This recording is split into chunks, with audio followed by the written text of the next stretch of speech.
Средбата со струмичките бизнисмени, како и вообичаено, беше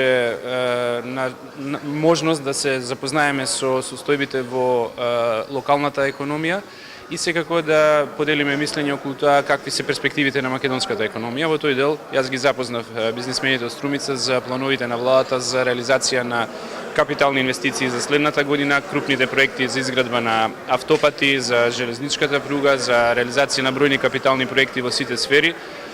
и можноста за домашните компании да се вклучат во овие проекти, бидејќи тоа е еден од начините да се обезбеди работа за следната година, како и за пристапот до финансиски средства, поволни кредити од Европската инвестициска банка со камата од 5,5%,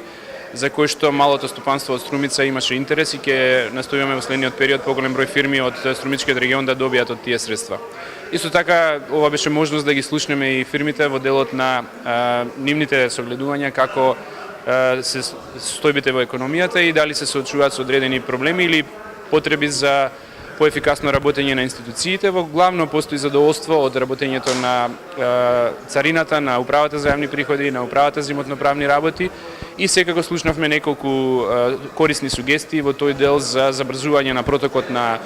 стоки и патници преку границите, за начинот на реализација на законот за финансиска дисциплина, кој што ќе помогне исто така да се подобри ликвидноста на фирмите и неколку други прашања од делот на регулативата и од делот на добивањето на лиценци и слично. Ке настојуваме на сите кои што денеска учествуваа во дебатата да им помогнеме директно, а и преку системски мерки да се решат одредени прашања и да понатаму се продолжи со подобрувањето на бизнис климата, бидејќи домашните инвеститори не се исклучително значени за реализација на нови инвестиции за отварање на работни места.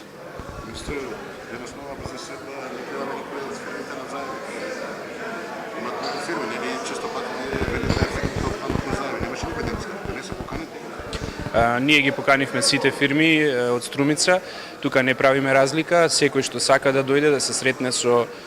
мене и представниците на УЈП, на царина, на имотно-правни работи, имаше можност, форумот беше отворен за сите и јас ги повикувам сите фирми секогаш да се приклучат, а и тие што не беа денеска тука, ако имаат некои потреби и проблеми со државните институции или имаат одредени прашања што сакаат со нас да ги поделат, се добре дојдени. Нашата улога е да креираме добри услови за сите фирми, а до нив е како ќе се однесуваат и кој ќе искористи можноста што сме денес тука во Струмица. Ние дојдовме во Струмица за да се сретнеме со бизнисмените, како што и претходно се среќававме со бизнисмени од другите градови во Република Македонија. Според последниот извештај на Светска банка, Македонија има најголем раст во регионот. Нивните проекции се дека исто така ќе биде и во следната година, како во регионот, така и во еврозоната. Значи, на што се должи сето тоа и кои се проекциите, односно предвидувањата на владата по овие?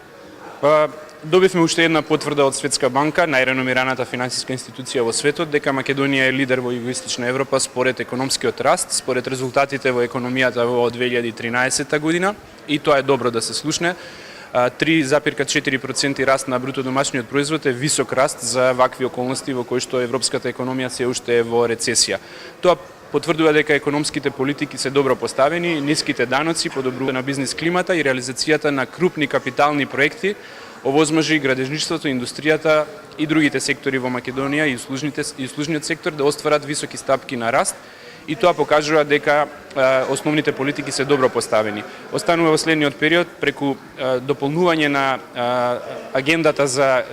големи крупни капитални инфраструктурни проекти, како што се новите автопати Кичево, Охрид, Скопје-Штип, пругата кон Бугарија, гасификацијата и други капитални проекти да помогнеме македонското стопанство и понатака да остваруваат добри резултати, но радува тоа што и во вакви околности успеавме да бидеме најдобро оценети од Светска банка во регионот на Југоисточна Европа и според висината на порастот на економијата и според тоа што Македонија има најнизок државен долг меѓу сите земји во Југоисточна Европа. Судбината на оние 500 кои остана за македонски шуми, а за кои пуштите допис дека треба да се вработат во јавните предпријатија по општините? Сите лица што во рамките на конкурсот на ЈП Македонски шуми се примени на работа, ќе бидат згрижени соодветно, се бараат решенија, соодветно на финансиските можности на различни институции на централно, локално ниво, ќе се најдат решенија, така да можеби малку време е потребно, но за сите лица ќе се најде соодветно решение и ќе бидат работно ангажирани. А фактот што обвинуваат дека централната власт се меши во работата на локалната?